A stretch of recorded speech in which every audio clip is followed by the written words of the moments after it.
Hey everybody, welcome to today's webinar with Rockerbox. I know there's still going to be some attendees trickling in over the next minute or two. So we'll give you guys some time to enter the room. And Wynette and Brandon, I'm happy to see you both in the meantime as well. I know we've been talking a lot over what feels like the past week and a half or so. So I'm excited to see you guys on again for the webinar to talk through some success you guys are having with Rockerbox. We're excited too. Thank you for having us here today. Yeah, absolutely. How has the week been for you guys? I feel like summer is always very, it can be hit or miss in terms of like business, sort of like business priorities. Are you guys very busy in this time of year, or is it like a seasonal downturn for you guys? Like, is it a little more relaxed in the summer? What's it sort of been like?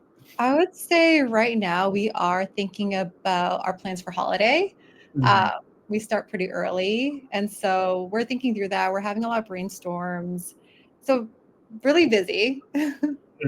Yeah, I guess it never truly slows down, right? Especially when you have holiday ahead. I feel like the last couple of months as well, the holiday talk has already started, and compared to last year, I already felt like it was starting earlier than the previous year. I feel like now it's going to be like March and April. We're thinking about what we're doing in Q4 with most customers. It's crazy how quickly it gets pulled ahead. Yeah, you took the words right out of my mouth. It pretty much never slows down. I feel like we're always looking ahead and making sure that we're prepared for the things that are coming up. Yeah, the best practice, I feel like the tips they give every year is like, make sure you plan ahead. And so everyone's like, as far ahead as I can get. Now, like coming out of holiday of last year, it's January this year, we're making plans. I think what's super interesting is that a lot of the articles last year said that a lot of people were buying early. So that may be true, but what we saw, and I think what a lot of other brands saw, is that people are waiting till the last minute to get the best deal as well. And I'm interested to know if that's going to happen again this year. That's so interesting. I feel like there's an interesting balance you strike between the customer and also working in marketing, right? When that, like, I feel like I catch myself being like, I know everyone's starting everything early, but personally, as like a consumer, I'm waiting until the very last minute probably to like actually put a trigger on the sales period. So trying to like gaming the system a little bit. Yeah, especially knowing that, closeouts will come closer to the actual date. Get a little bit of like insider view on how it all works. Cool. I think, well, it's been a few minutes. We have some attendees here. I'm ready to kick off. Again, I'll welcome everybody to this month's webinar with Rockerbox. The topic is becoming profitable. And we're going to discuss how brands use Rockerbox to pursue sustainable growth. And I'm actually joined here by a couple of my favorite customers here at Embark. I'll do a quick intro for myself and then pass it over to each of you. My name is Patrick Reed. I'm a customer success manager here at Rockerbox. I've been here for a little over 2 years now, and actually previously was a customer of Rockerbox's. Our head of success was my CSM at the time, so it was really cool to come over and start to work more closely with her. And also for a little bit of context on Embark and their roles there, I'll pass it over to you, Wynette, first. Hi, everyone. I'm excited to be here. So I've been at Embark for close to 5 years, which is a little crazy nowadays, but it kind of just shows you how much I really love the company I'm at today. And I've worn so many different hats here. I've done things from leading market research to really helping with the go-to-market plans for new product launches. But throughout all of it, I've always been focused on paid media strategy and also budget allocation, which is why I work closely with Patrick and closely with Brandon as well. For my previous experience, I've worked at a lot of advertising agencies across B2B and B2C brands. So some brands you may have heard of, like P&G, like Tide, Downy, Febreze, Ace Hardware, as well as Athena Health. So I know how strategies shift quickly all the time. And I'm really excited to talk about what we're doing at Embark today. I'll pass it over to Brandon. Yeah, for sure. Hello, everyone. Thanks for having us, Patrick. And of course, thank you to the Rockerbox team. I'm definitely happy to be here as well. I've been at Embark a little less time than Wynette, coming up on almost 2 years now. And during this time at Embark, I've dived headfirst into our paid search and cost per click marketing efforts.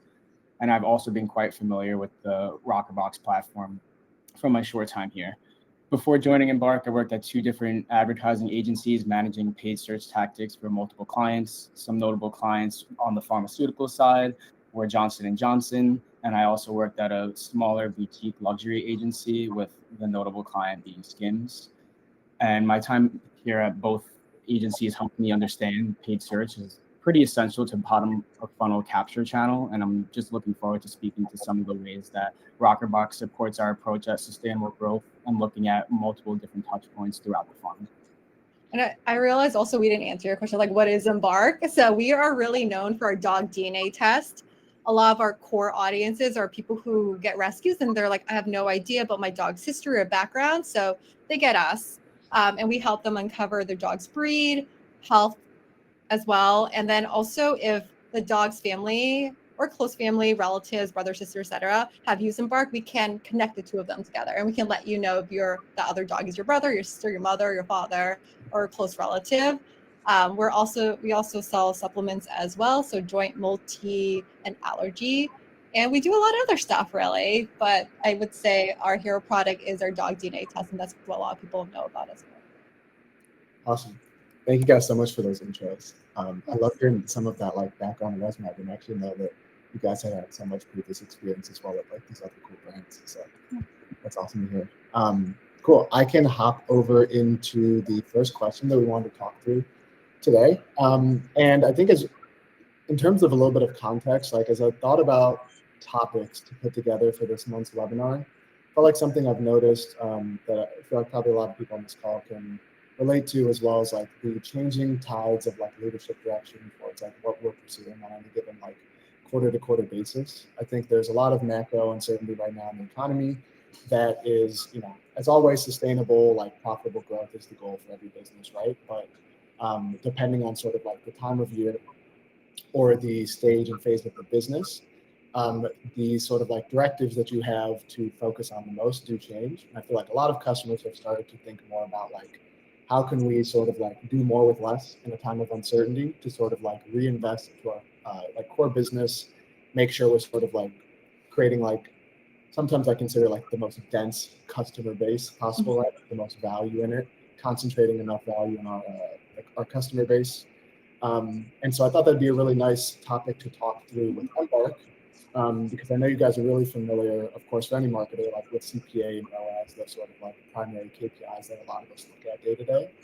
But I was curious to hear your perspective on why brands may start to move their thinking one step or two steps further past CPA and ROAS, and then maybe thinking a little more carefully about like what metrics might better reflect true sustainable growth or like desirable growth in terms of profitability. Yeah, I'd love to speak to this first. I think it's important to look beyond CPA and ROAS as primary KPIs because they don't always reflect true profitability when diving into and siloing into separate marketing channels. I love your point that you hit on before. It's more about doing more with less and really focusing our tactics on what is going to drive us more true profitability. Speaking specifically for paid search, our strategy still is primarily centered around a CPA target, but optimizing for acquiring new customers is really helping us reflect on more of that true profitability. We found that new customers drive significantly higher incremental value rather than comparing to returning customers.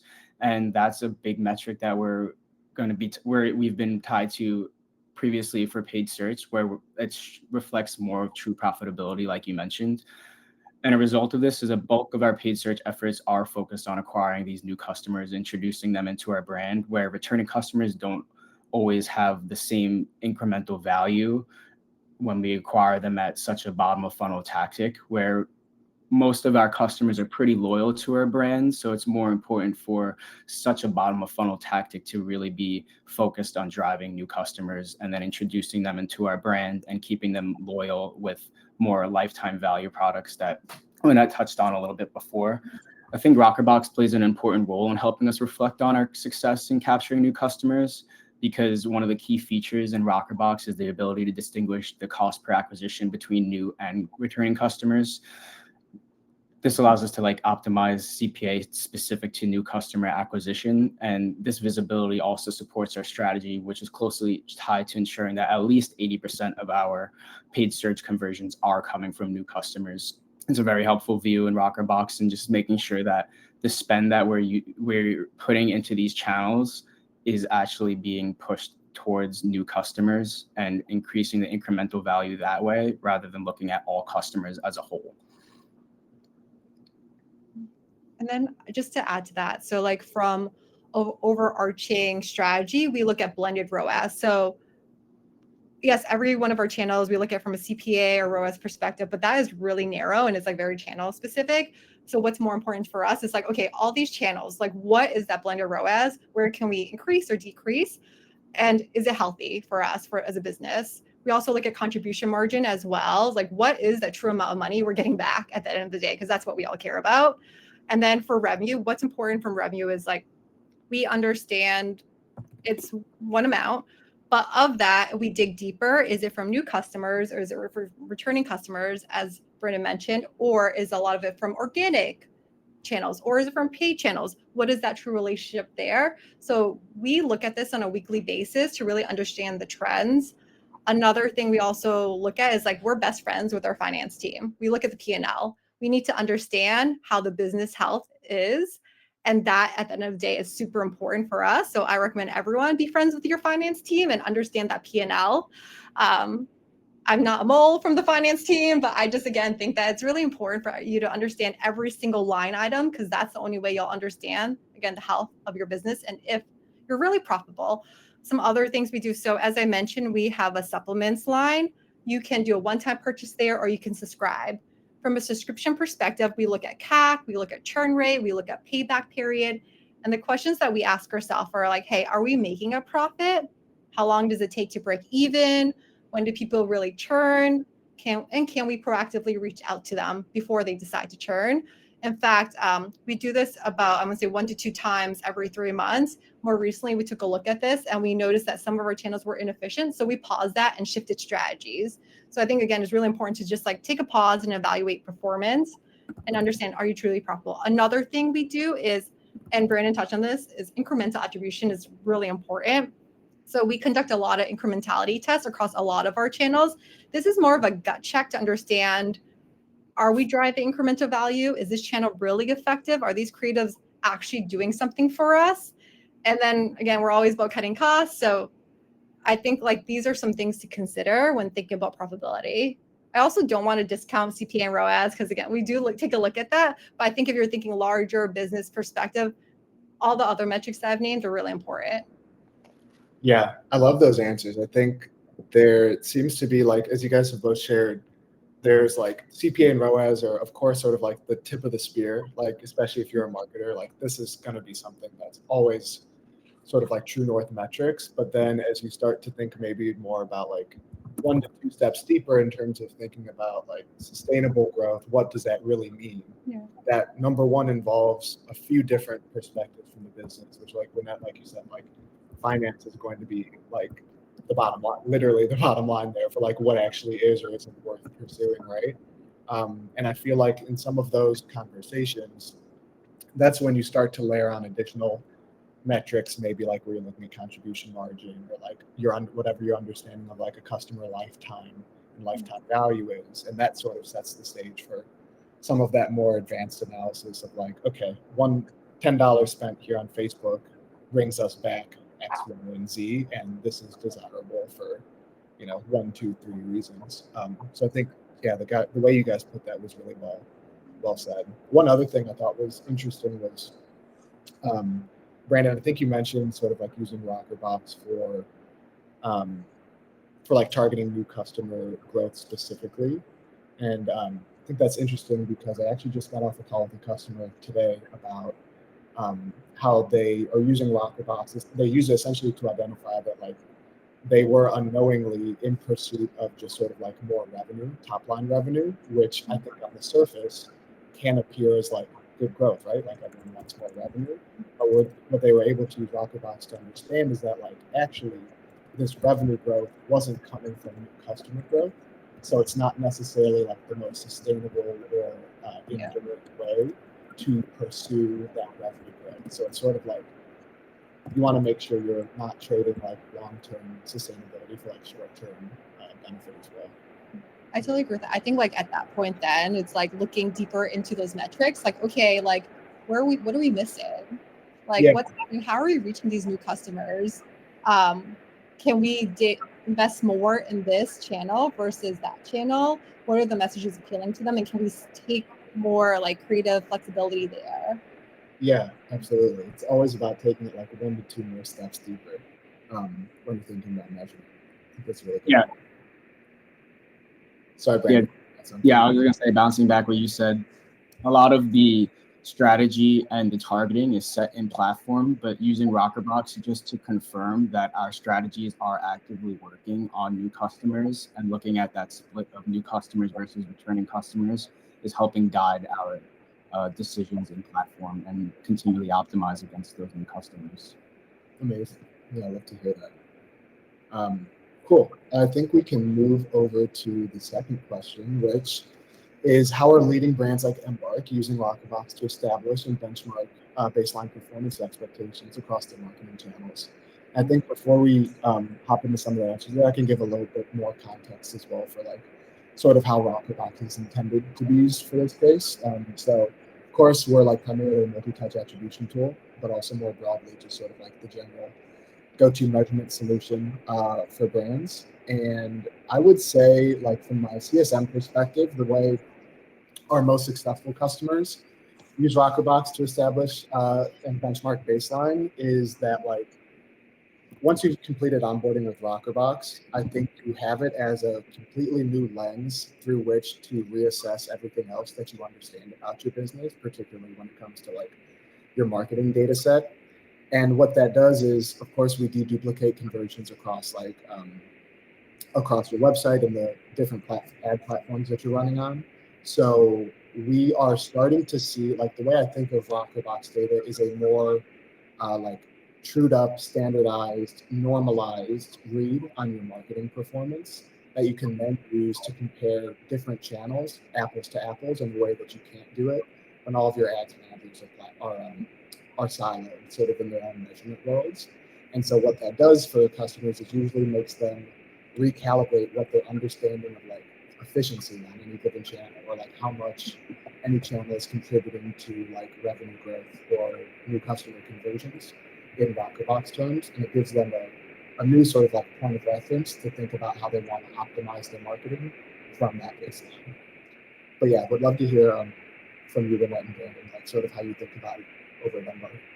Of course. So I'll take this one first and then I'll pass it over to Brandon.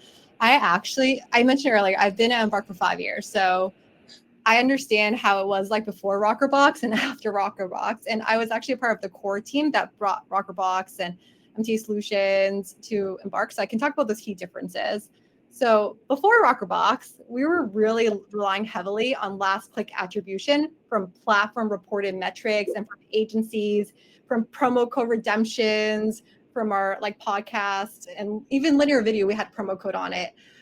But of course, those numbers don't talk to each other. It really made it difficult to evaluate channels, especially like linear and audio and influencers, and really define the true value of those partnerships. So in result, we're always cutting that budget and missing out on those channels. And I think that overall it was difficult to justify it to finance because they're like, hey, like video's not bringing in any money, like cut it. And so we had no numbers to really back up the value of this. Now with Rockerbox, we do have a solution. It's a game changer for us. What we love about it is that, sure, we can look at performance by channel, but we can also look at the path to conversion as well. And so it really, again, is a game changer for us because it puts all our marketing channels on a more even playing field and helps us provide expectations across all channels. So what we actually use Rockerbox for is like to help us forecast for the upcoming year. It's a tool we use. It's not the only thing we use, but because we know last year we performed this way by channel, we can expect to perform this way by channel. And then also helps us understand creative themes across channels and also define what partners are driving real impact. So it helps us piece together the puzzle that we're missing. Yeah, just to bounce off of what Nat said exactly, blended ROAS is more important at evaluating performance across marketing channels, like holistically. Going back to what Nat said, like previously, performance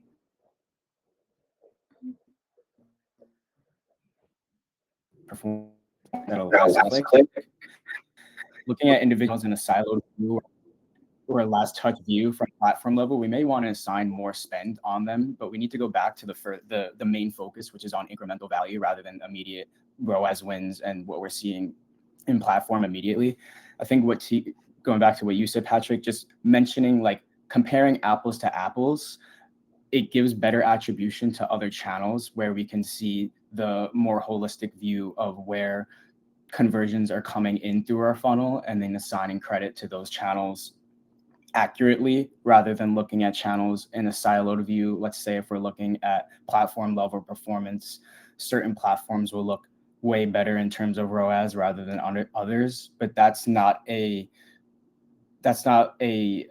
guiding decision in terms of putting more budget behind those channels, because when you're comparing on platform level metrics, it's not apples to apples, where Rockerbox allows us to see more of that accurate reporting and ROAS attribution per channel.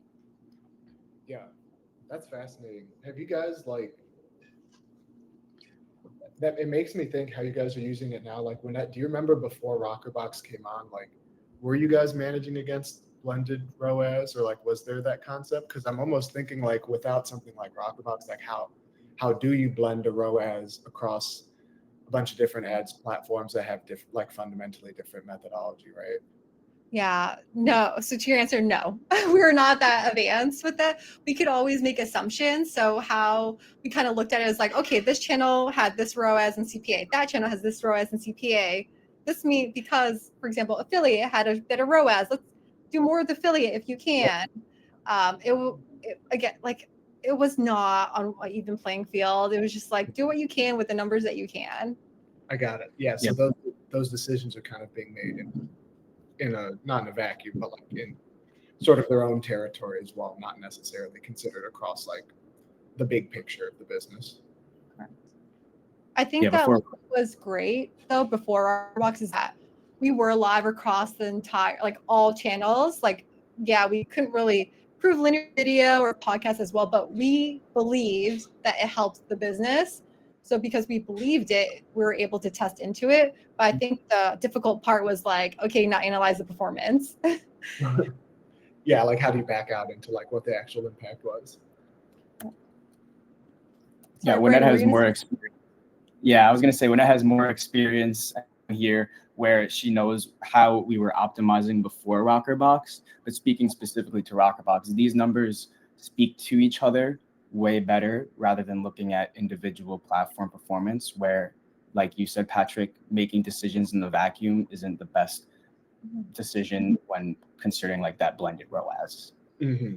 Yeah, absolutely. And that ROAS being like foundational to then like, your understanding of what the profitability ultimately ends up looking like becomes really important to make sure that like the decisions that are impacting the ROAS that you're seeing are made with the most sort of like integrated POV of your marketing mix. That's really interesting.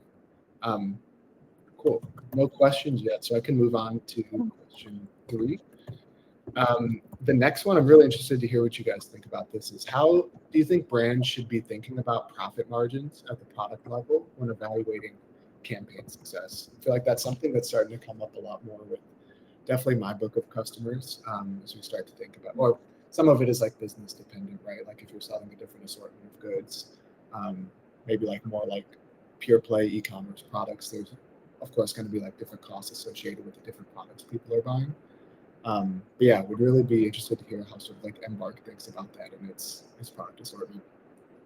Yeah, sure. I'll take this one first. So we do recognize that we have a growing product portfolio. Years ago, we were just really focused on dog DNA testing, but now we're expanding our product portfolio into supplements, dog training, nutrition, and more holistic dog care. We recognize that each of our product carries a different profit margin and customer behavior behind the campaign that they're being driven through. And some products are designed to drive those repeat purchases, such as supplements, where we analyze the churn rate and where we were ultimately looking to get our customers on subscription based, and similarly to our training program.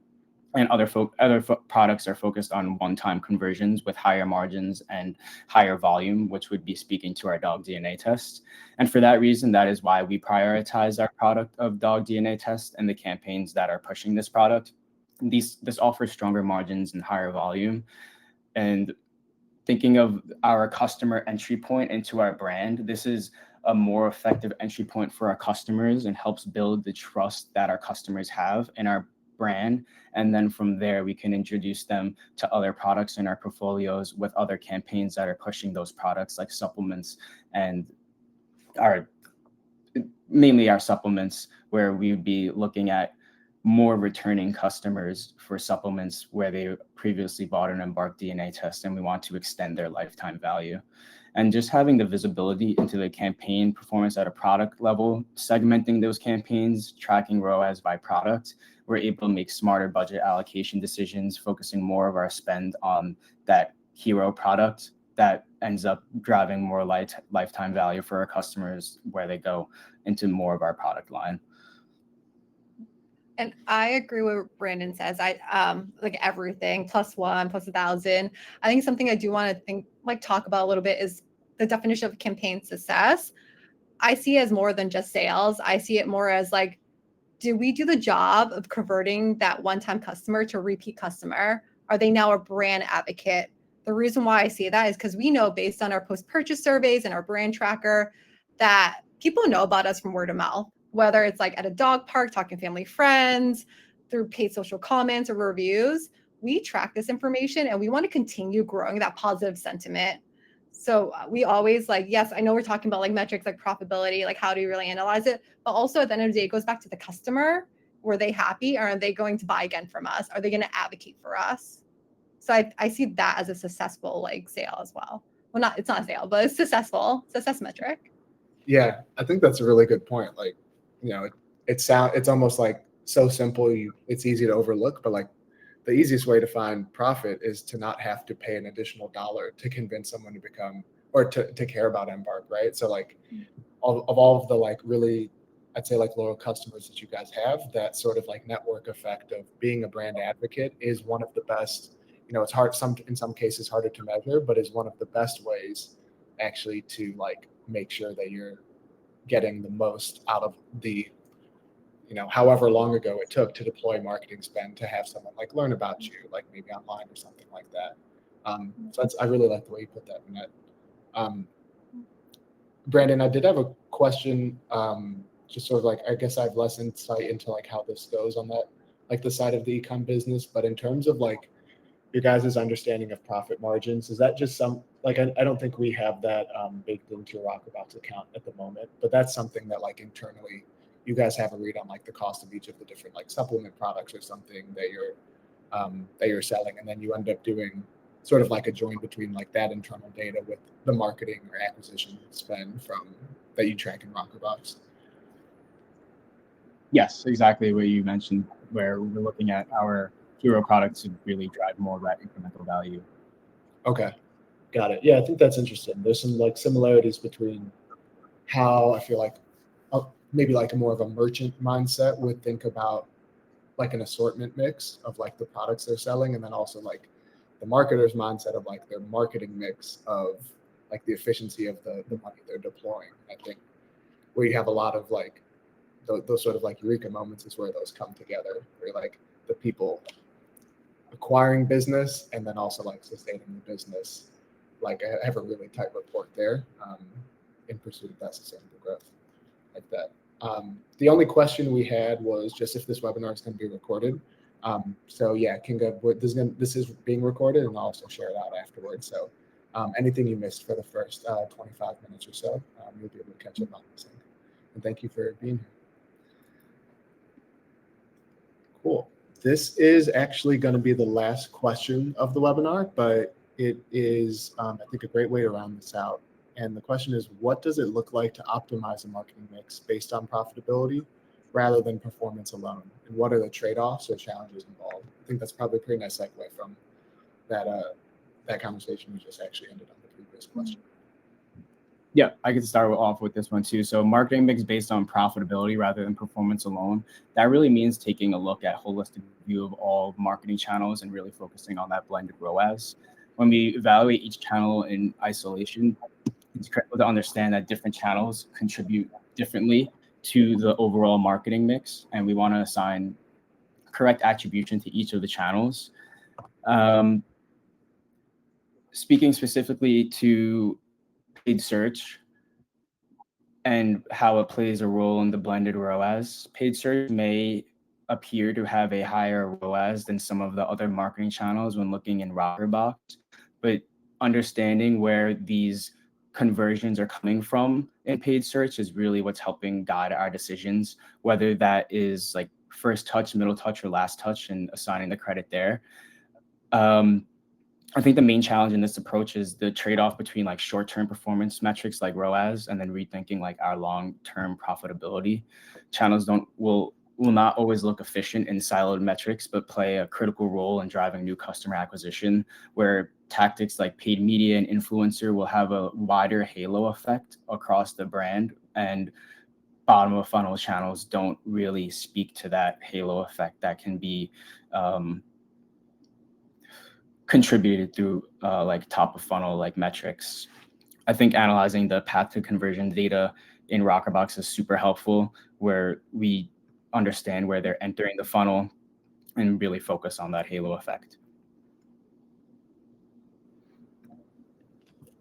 To add to that, so I believe that optimizing profitability also forces teams to be super scrappy with their spend. They can't waste their spend. Not only that, but you also have to be sharper with your creative and content strategy, and you have to be more knowledgeable about your customers. You can't waste time.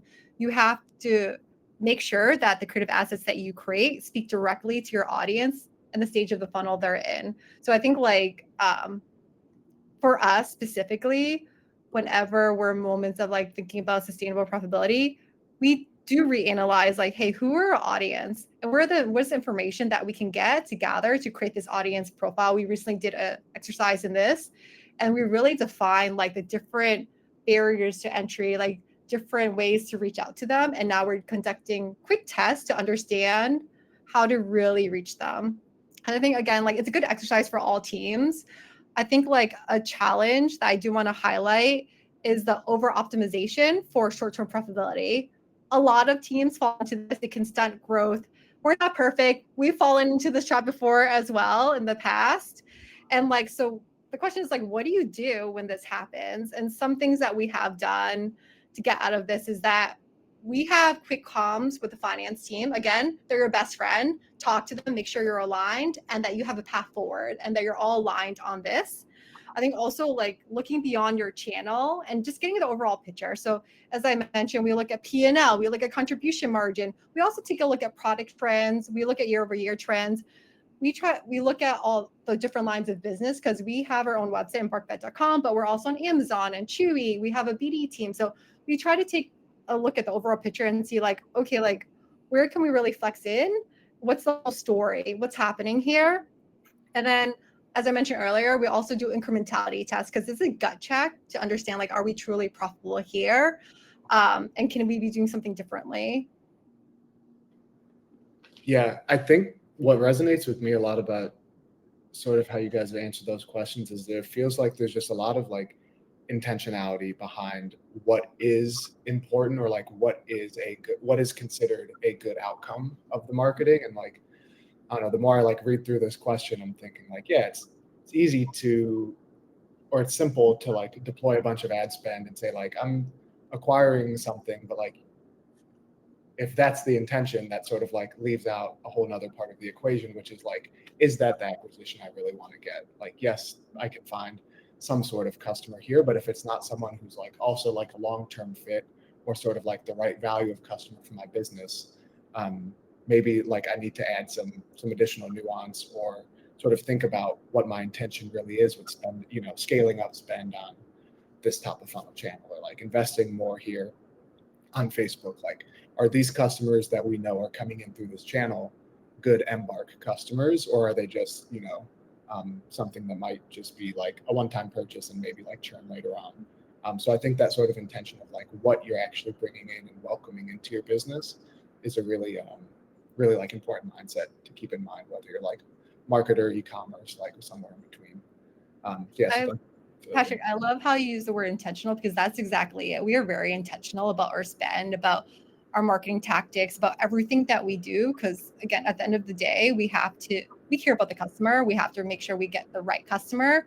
we have to, as I mentioned earlier, word of mouth is super important. We have to make sure we create the right experience for this customer so they talk about us to their friends, and their friends will want to buy us as well.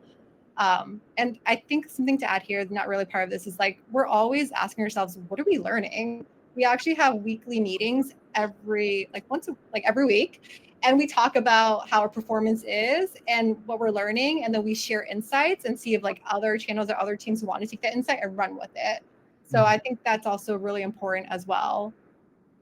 Yeah, I really like that, the idea of like learning of all of it. So much of the marketing is trial and error. It's like half of the value in it is not just, okay, this is efficient, but it's also like, how does this allow us to make better decisions elsewhere in our business, whether it's in the marketing mix or just like more at large. Question everything. That's the key takeaway. Question everything. Don't settle. Question everything, including yourselves. But yeah, I think I like how you put that as well, Lynette, because like, you know, to have a whole conversation about like what's the lifetime value of a customer. Also, like it's important to acknowledge that like what is the lifetime value of Embark to that customer, right? Like it's always like a two-sided or two-way street in that you want to, of course, you know, welcome a customer into your business, but you also want them to say like, I'm not a customer, this is kind of like a partnership, and like I can actually make recommendations of Embark to people in my network and sort of grow it. You know, that I feel like that underlines a lot of like the strongest businesses, the best businesses, the most like beloved brands, where it's like it does feel like a true relationship, that like you're welcoming everyone into like something that's not just an individual, right, or just a brand in business. Like I think that's a really important part to think about it sort of from both directions. And I think all brands and companies, they're in an interesting time right now where loyalty doesn't equal retention. And I think like all businesses, they have to fight harder for that attention from brands as well, and try to make them trust it. And so I think, again, like a lot of us have a lot of questions that we have to answer that maybe a few years ago we didn't have to look at our answer to try to grow that business. Yeah.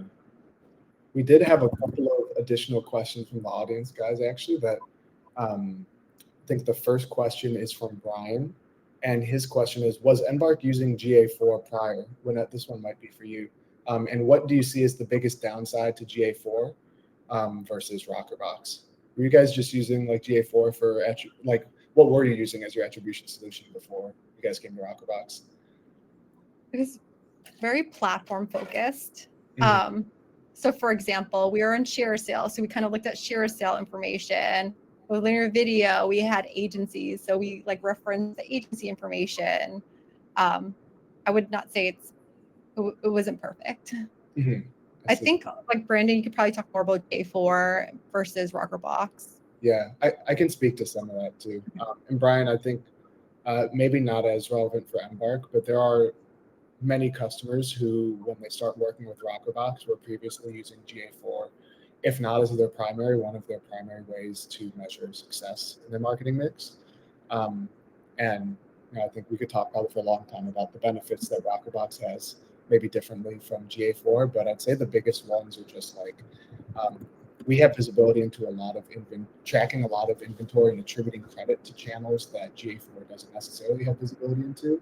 A lot of that relates to like what you could track on a view-through basis for channels where, you know, that's something really important to consider, like Facebook, where we're able to give a perspective on what the value of that view-through behavior on the channel is for your customers.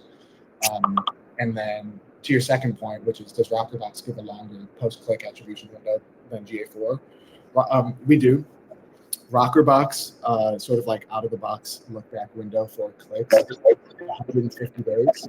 It's something that we're able to adjust on sort of like a specific basis.